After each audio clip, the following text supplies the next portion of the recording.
Welcome back to Talk of the Town. Millions of adults are living with attention deficit hyperactivity disorder and don't even know it. Undiagnosed ADHD can lead to major problems in relationships and marriages. In his new book, psychotherapist Terry Huff offers insight and guidance to help couples learn to live and even thrive with ADHD. Terry's joining us now with more. It's nice to have you with us. Thank you.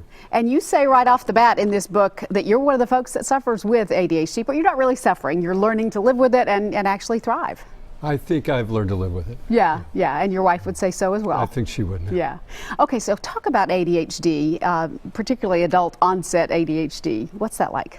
Yeah, well, there is an adult onset actually. Adults sometimes aren't diagnosed until adulthood, but it's a neurodevelopmental disorder, we call it. So it means it's always been there, but it doesn't always cause big problems until someone is at an age where life gets a little bit complex. Sure. And so the demands of life intersect with the limitations of the ADHD brain. So symptoms would be what? Difficulty getting started on tasks that require some attention to detail, sustaining effort, the wheels come off the tracks all the time, tracking time, estimating time, being able to conceptualize a future. Those are some of the main problems, and emotion regulation is becoming more recognized as a problem for adults with ADHD than we've really given thought to before. So for a couple in a relationship, I can see where there would be some big problems if one of the partners has ADHD. Especially if they don't know it. Yeah. So talk about what some of those issues are.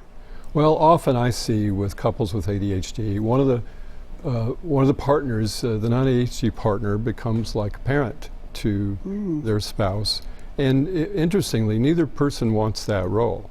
But if you ask the non-ADHD partner to stop being a parent, that person will usually say, well, if I didn't do that, nothing would get done. I have 2 children, I don't need another child. Right. And of course the ADHD partner doesn't respond in an adult-like manner to being parented.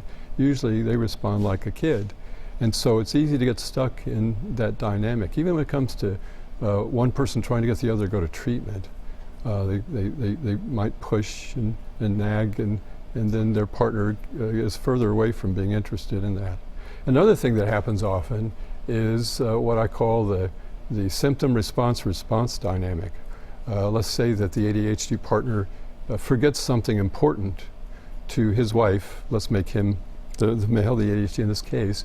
And so she's upset, understandably, that he's forgotten something. He remembers things that are important to him. He's forgotten something important to her.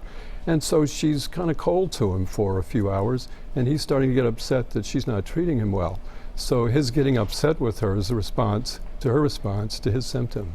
Recognizing that seems to make a lot of difference because it takes both partners to live well with this disorder in a marriage. And the good news is that recognizing it and working together, you really can survive with this. Absolutely, and working together is the key.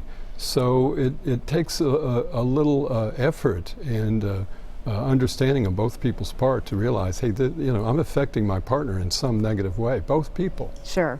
Yeah.